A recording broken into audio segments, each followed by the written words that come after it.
Pero kapagka na-overcome mo itong mga limiting beliefs na 'to, guys, sobrang ganda kasi unang-una may mga, dreams coming true ka, mga kapiksi. Etong wish mo, guys, yung para umangat ang buhay mo, 'no? So, maaaring matupad 'yan, mga kapiksi, basta ma-overcome niyo itong mga limiting beliefs niyo. You will be so blessed, guys, kapag na-overcome niyo yung mga limiting beliefs niyo kasi yung mga, dasal niyo, yung mga hinihiling niyo sa taas, talagang ipagkakaloob sa inyo. As above, so below, mga kapiksi. So, kung mapapansin niyo,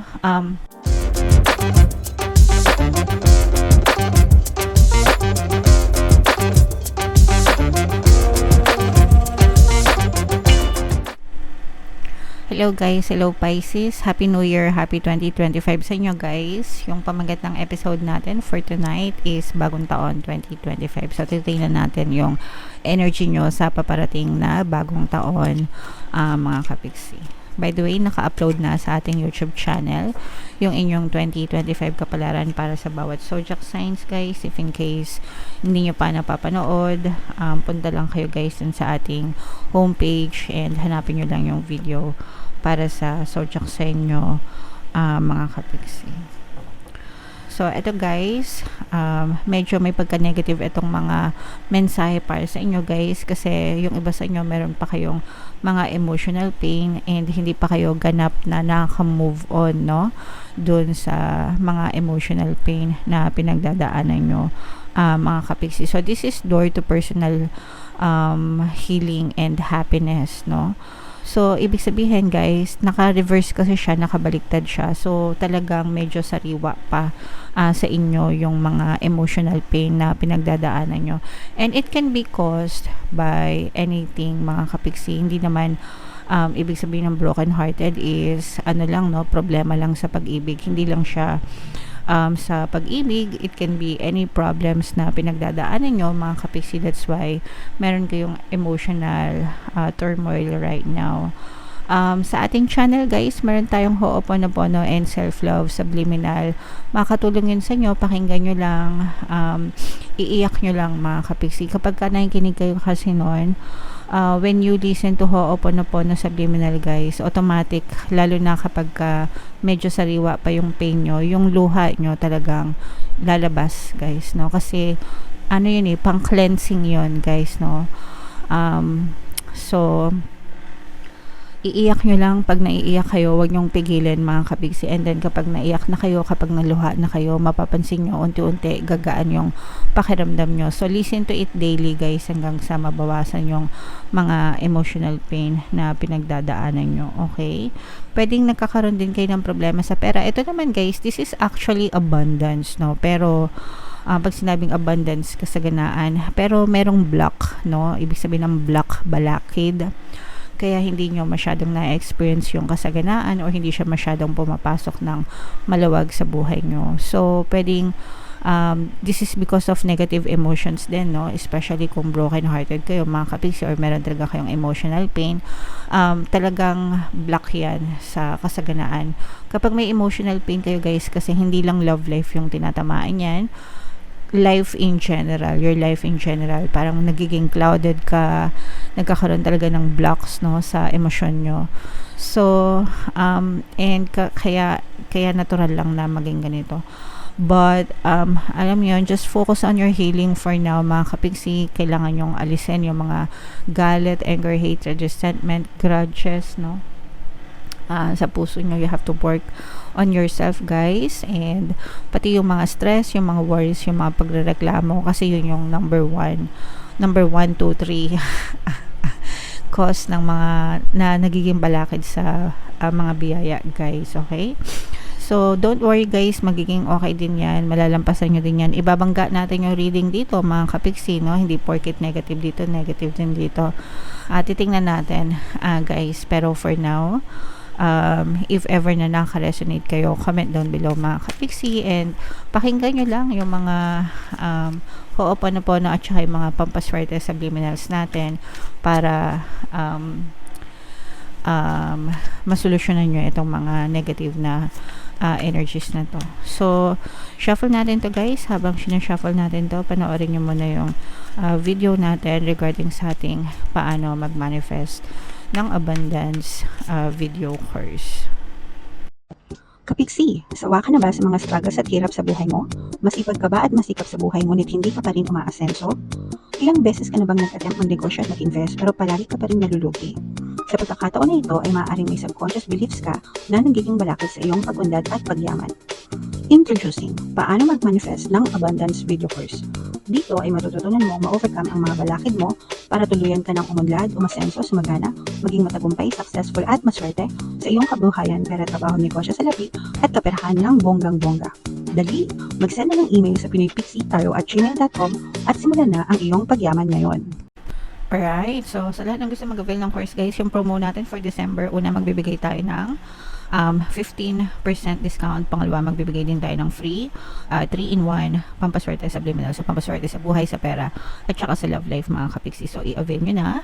And meron din tayong bagong course guys, paano mawala ang third party at magkaroon ng harmonious na relationship para mawala yung mga kabit na mga jowa nyo guys. 20% discount yan until December 31.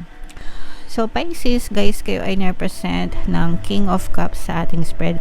Ito yung balakid nyo, mga kapiksi, no? These are your limiting beliefs, yung mga natatrap pa kayo, yung iba sa inyo natatrap sa mga negative circumstances sa isip nyo, kaya natatrap kayo sa mga negative emotions, guys. Ito yung balakid sa inyong kaligayahan, sa inyong kasiyahan, at sa inyong kasaganaan sa buhay. So, you have to work on this. Mga kapiksi, kailangan paglabanan nyo yung mga limiting beliefs nyo, yung mga takot nyo, and yung mga negative emotions nyo. Pero kapag ka nalampasan nyo ito, kasi sentrong-sentro, no, kung mapapansin nyo. So, ibig sabihin nakaka-apekto siya dun sa lahat ng aspeto ng buhay mo. Pero kapag ka na-overcome mo itong mga limiting beliefs na to guys, sobrang ganda kasi unang-una may mga dreams coming true ka, mga kapiksi. Etong wish mo guys, yung para umangat ang buhay mo, no? So, maaaring matupad yan, mga kapiksi, basta ma-overcome nyo itong mga limiting beliefs nyo. You will be so blessed, guys, kapag na-overcome nyo yung mga limiting beliefs nyo, kasi yung mga dasal nyo, yung mga hinihiling nyo sa taas, talagang ipagkakaloob sa inyo. As above, so below, mga kapiksi. So, kung mapapansin nyo,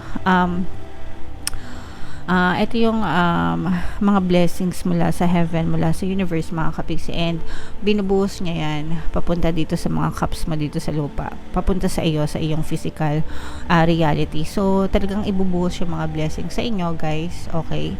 You have to be receptive, no? Kailangan maging ready to receive ka. Pag sinabing receptive, ready to receive, di ba?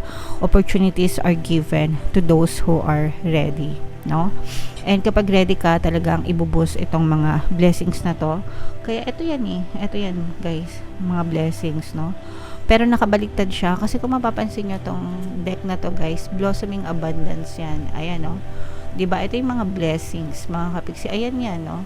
Kumbaga parang punong-puno ng pagkain yung hapagkainan mo, diba? Ganun yung punong-puno ng blessings, mga kapiksi. Pero nakabaliktad siya. Ibig sabihin nito, ito yung mga blocks, no? Mga limiting beliefs nyo. So, kailangan receptive kayo guys, ready to receive, no? Para pumasok talaga siya sa inyo. Always be grateful. Palaging magpasalamat. Practicing nyo yung pagpapasalamat, mga kapiksi. Salamat sa lahat ng bagay. Salamat sa mga biyaya, sa mga pagkain. Salamat sa sahod. Salamat sa pambayad ng kuryente. Lahat guys ng pwede nyo ipagpasalamat nyo, mga kapiksi. And the more na grateful kayo, the more na nagpapasalamat kayo, the more na talagang papasok sa inyo yung mga blessings and aangat yung inyong kabuhayan guys, okay? So napakaganda ng pasok ng bagong taon sa inyo guys, no? Kahit na kanina may mga negative tayo nakita, pero kapag nalampasan nyo yung mga negative emotions na yan, you will be so blessed and aangat pa yung buhay nyo. For some of you, may mga bagong kontrata din na maaring nag-aantay sa inyo sa pagpasok ng bagong taon, lalo na kung nag-a-apply kayo ng trabaho or may mga niluluto kayo ng mga kliyente, ganyan, projects, proyekto, maaring matuloy yung mga pirmahan, mga kapiksi, and maaari itong magdala ng panibagong yugto, no? Panibagong project sa inyo, panibagong trabaho, mga kapiksi. So lahat yan, i-mind nyo na guys sa comment section. Mind blessings, biyaya, no? Binubuhos ang biyaya, pag-angat ng buhay, yan. So i-mind nyo na yan lahat guys sa comment section, mga kapiksi. So, what else, guys? So, ato reminder, no? Dahil meron tayong deceptive energy. So, mag-ingat sa mga manloloko, especially pagdating sa pera, guys. Kung kayo naman ay manloloko, mga kapiksi, magbagong buhay na kayo. Huwag na kayo mga scam. Huwag na kayo manloko, no? Kasi, pwedeng feeling nyo absuelto kayo ngayon, nakakalusot kayo ngayon, pero hindi yan panghabang buhay. At saka, pag siningil kayo ng karma, mas malaki yung mawawala sa inyo. Mas malaki yung balik sa inyo. Kaya, mag-ingat kayo, mga kapiksi. Okay?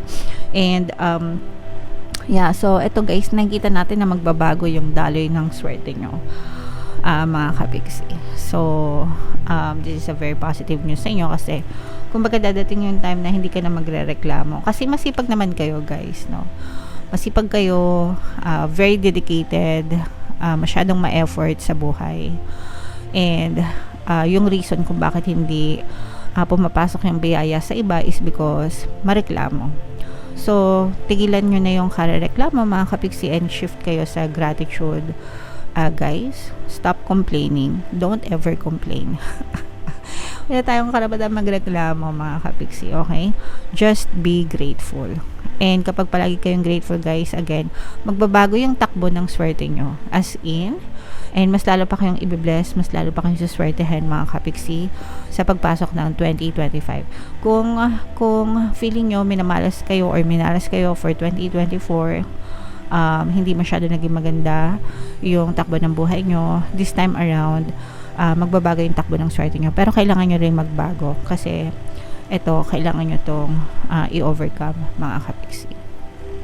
Kailangan nyo paglabanan yung inyong mga limiting beliefs and yung mga kanigahan nyo sa buhay. Okay? Mga kanigahan sa isip nyo, kailangan nyong alisin, mga kapiksi. Okay? So, ito i-mind nyo na to. Mind pagbabago sa swerte. Magiging maswerte na ako. Simula ngayon, no? I-affirm nyo yun, guys. Starting from now, simula ngayon, magiging maswerte ako. Simula ngayon, swerte ako. Pinanganak ako maging maswerte. Deserve ko maging maswerte. So, sabihin nyo yan, guys. So, yan, i-mind nyo yan sa comment section. No? Mind, swerte, good luck, good fortune, magagandang swerte, itong mga magagandang kontrata to, pag-angat ng buhay, tsaka itong mga blessings na pinupuno ni universe sa inyo, mga kapiksi. Okay? Happy New Year, guys. Thank you so much sa pagsama nyo sa akin ngayon 2024. Samahan nyo ulit ako sa 2025, mga kapiksi. I love you all.